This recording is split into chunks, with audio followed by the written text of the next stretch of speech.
You will hear a conversation between an assistant at a health club and a man who wants to join the club.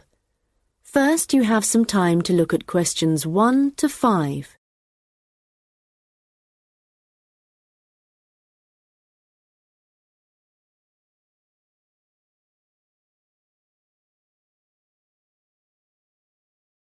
Now listen and answer questions 1 to 5.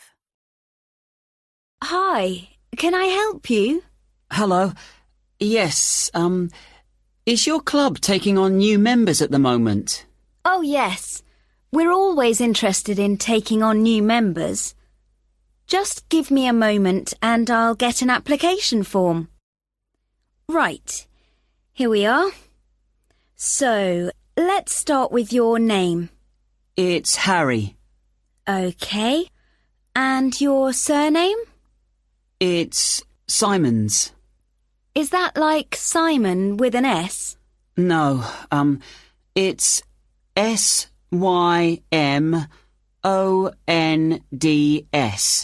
Most people find it rather difficult to spell. I see. It has a silent D. I guess a lot of people miss that. Now, let me see. Can you tell me when you were born? Yes, certainly. The 11th of December. Thanks. And the year? 1996. OK, good. Now, are you thinking of becoming a full-time member? Probably not. What kind of memberships do you have? Well, we also have off-peak membership, which is between 9 and 12 in the morning and 2 and 5 in the afternoon. And then we do have a weekend membership. So a weekend membership is just Saturday and Sunday? Yes, that's right. OK. Well, that's not going to work for me. It looks like I'll have to be full-time. I'm afraid off-peak membership won't do, as I'm not free at those times, and I don't just want to be restricted to weekends. OK, I'll make a note of that. Right, we have several facilities at the club, including a gym, a swimming pool, tennis and squash courts. What activities are you planning on doing? Well, do you have badminton? Yes, we do. And table tennis? I'm afraid not. Well, not at the moment, anyway. Oh, OK. Well, I'm also very keen on swimming, so I'm glad you have a pool. I'll certainly be doing a lot of that. OK, I've got that. Will you be using the gym? No, I'm not interested in that. OK. So just let me work out what the cost will be. Yes, that comes to £450 for the year. You can choose to pay annually for the full year or monthly. It's up to you. Oh, I'd prefer to pay regularly in small amounts, rather than have a large amount to pay in one go, if that's OK. Sure, that's fine. Right, I've got the most important details for now. Before you hear the rest of the conversation, you will have some time to look at the questions 6 to 10.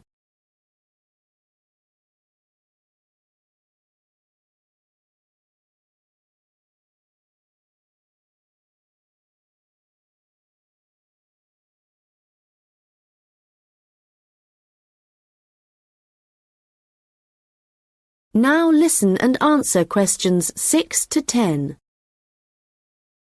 So, I'd just like to ask you a few questions about your lifestyle, if that's OK with you. Yes, that's fine. Do you do any regular exercise at the moment? Yes, I do a bit. Good. And what do you do? Well, every few days I go jogging. Yes, that's good. How long do you go for?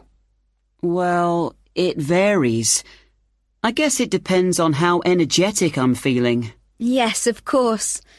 every little bit helps. Do you have any injuries at the moment? Well, I did break a bone in my foot playing football a long time ago, but that's all healed up now. But in the last few days, I've realised I have a bad ankle. I think I must have injured it last week, and it's a bit sore now. But apart from that, I'm fine. Right. I guess you might need to rest it for a few days to let it recover. Yes, I will. So, let me just ask you what you want to achieve by joining the club. Do you have any targets or goals? Well, I suppose my main aim is to build up my fitness level. Is that the kind of thing you mean? Yes, that's fine. All the activities you're going to be doing should certainly help you with that. OK. And could you tell me what you do for a living? Well, I was a student up until recently. OK. So what are you doing at the moment? Well, I'm a charity worker. Oh, that's fine. I'll write that down. OK, nearly done. One last question. Can I ask how you heard about the club? Did you see it advertised, or did you go to our website, for example? Well, I've been looking for a health club for a while, and I asked my friends for suggestions, but they weren't much help. And then I was listening to the radio, and your club was mentioned. So I thought, I'll go along and see what it's like. Great. Well, we look forward to having you as a member. That is the end of section 1. You now have half a minute to check your answers.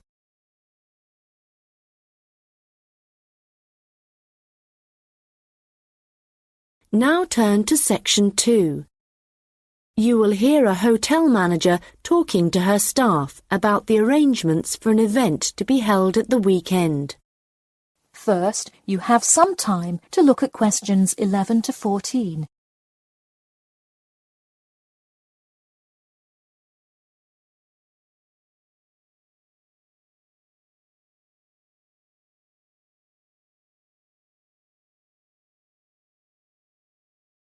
Now listen carefully and answer questions 11 to 14. Good morning, everyone. I hope you're all feeling okay after the activities of the last week or so. I know you've all been working very hard recently, and we've been exceptionally busy, especially with the wedding last weekend and the trade fair straight after that. And now we have only 3 days to prepare for the birthday party this weekend. The events recently have gone extremely well, and the hotel is beginning to get a very good reputation, so we need to keep it up. At the moment, we don't have exact numbers of guests, and though we usually only cater for groups of less than 50, we will have quite a few more than that. So, as I said, not sure of numbers, but of course we won't go over the maximum of 100. But it's likely that we will need all of you to work this weekend, so if any of you can't, please let me know as soon as possible. Right, so what time will the event start? Well, the invitation says guests should arrive between 7:30 and 7:45, but our experience is that there are always a few who like to arrive early, so we'll expect the first people at 7:15. As the numbers are quite large, this will certainly be the case.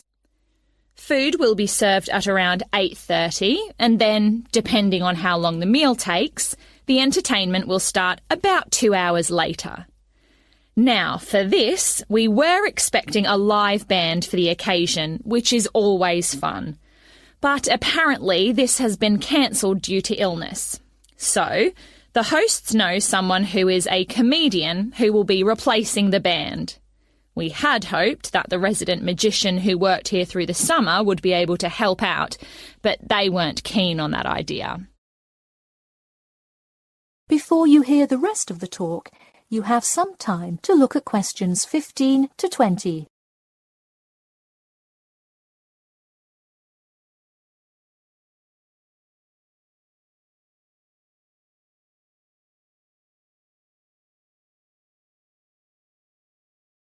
Now listen and answer questions 15 to 20. So, I'd just like to go through who's doing what when the guests arrive, and I think we'll make a few changes from the last party held here.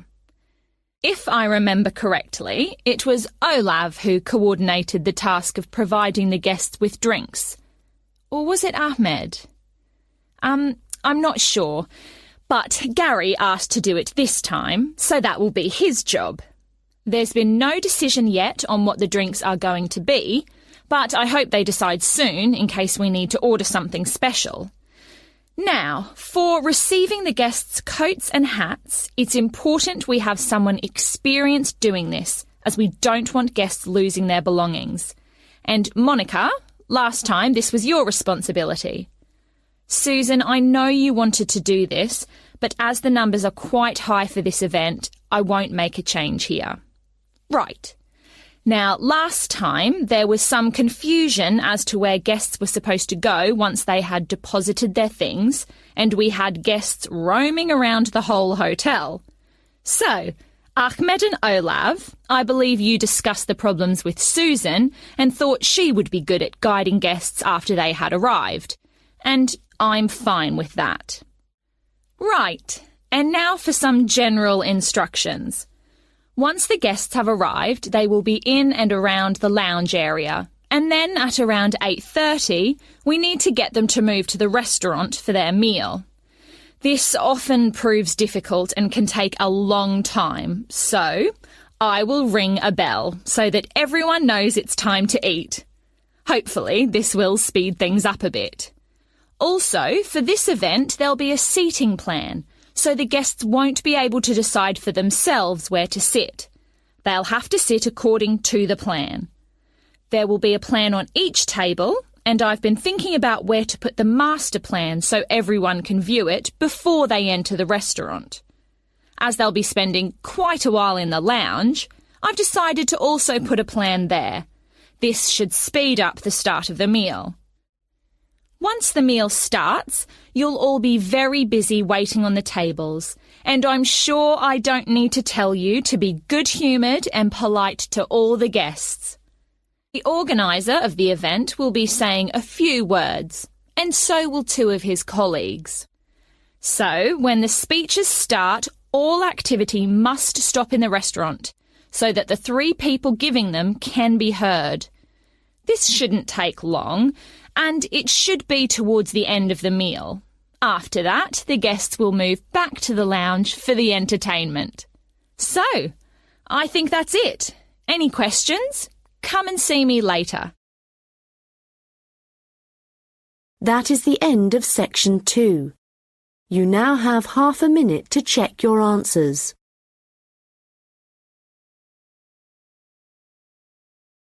Now turn to section 3. You will hear two students discussing an assignment. First, you have some time to look at questions 21 to 25.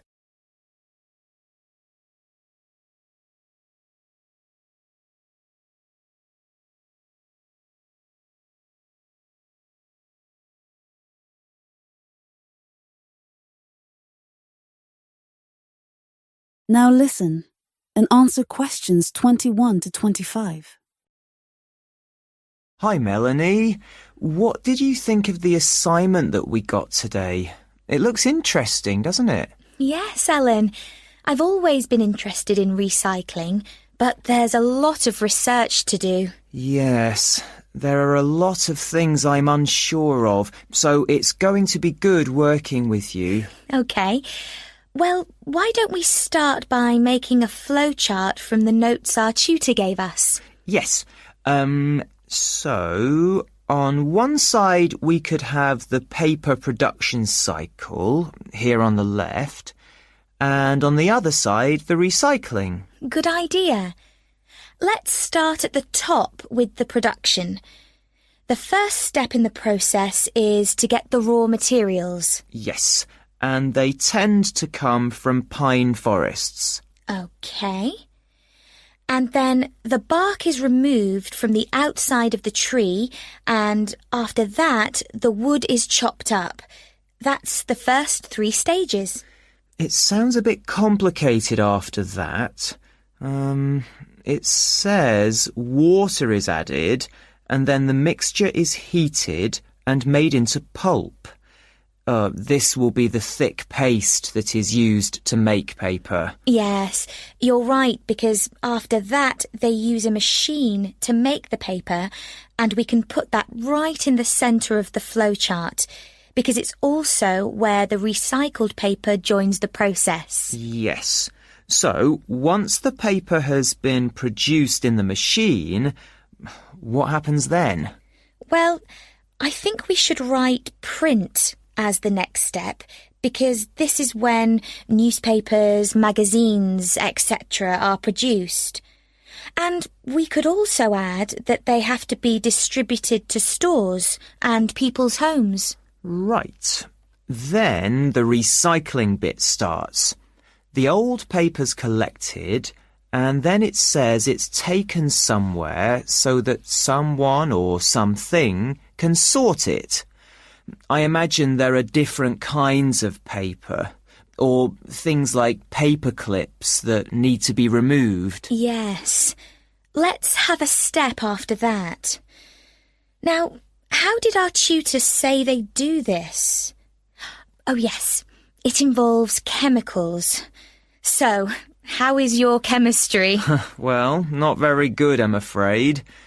But this is how they remove ink, so this is definitely going to need a bit of research. Right. The last step in the recycling section is similar to the last step in the production process, with heating and pulping, before the cycle begins again. Before you hear the rest of the conversation, you have some time to look at questions 26 to 30.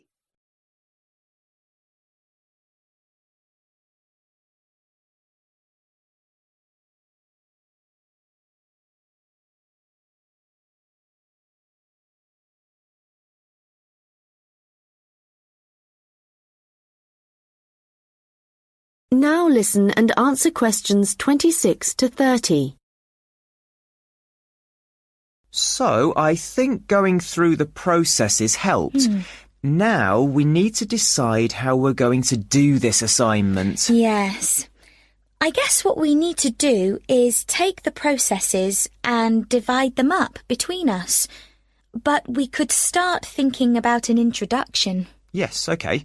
Well, I can start doing that. I think I have enough to go on already. Good. And there are a few areas where we need a lot more information. I think I'll start with something easy. Let's say the paper collection. I could go to the resource centre to do some research. Well, I think a better idea would be to approach someone who's involved in the process.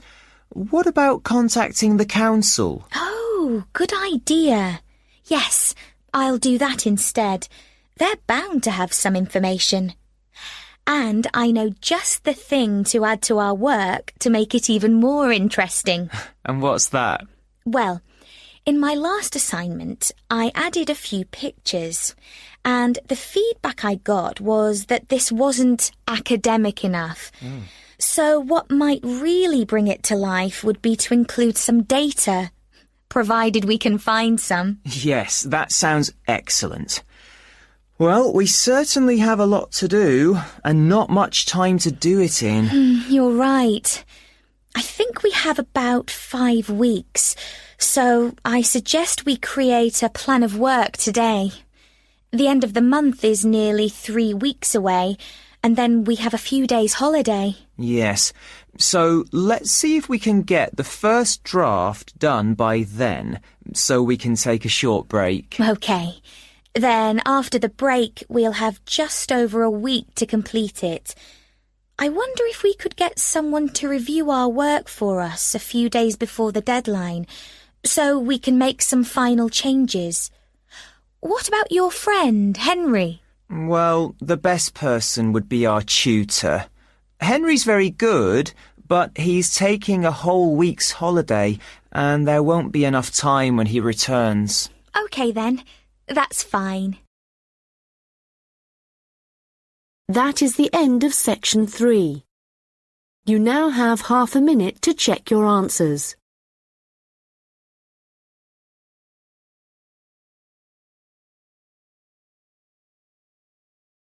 Now turn to section 4. You will hear a lecture about hair.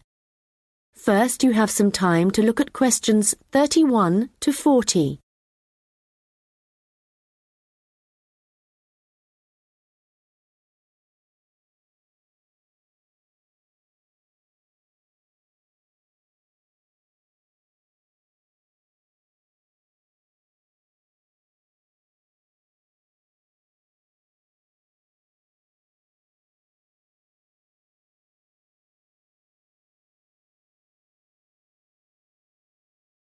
Now listen carefully and answer questions 31 to 40. Good morning, and welcome to this lecture on hair, which is a part of the human biology course. This lecture covers a number of facts about hair, its structure, and what can affect the general health of hair. So, first of all, what is hair, and why do we have it? If we look back at our ancestors, we'll see that they had a lot more hair on their bodies than we do now. And there are, or were, two main reasons for having hair. One is to provide warmth, but as humans have worn clothes for many years, body hair has significantly reduced. The other is for protection. And again, this isn't as significant as it was once. But hair does still benefit areas of the body, such as the head and around the eyes. Now, hair, whatever it is for and wherever it is on the human body, is composed mainly of a protein called keratin.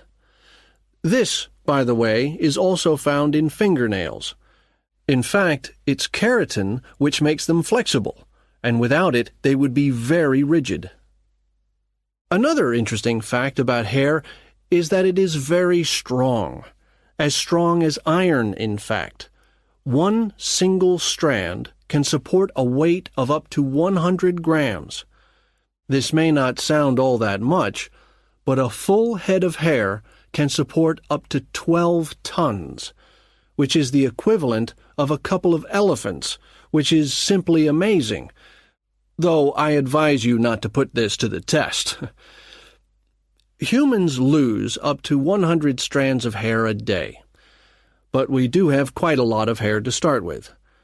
There's some variation depending on hair color, but for an average adult, the strand count is 100,000, so losing 100 a day is not too bad.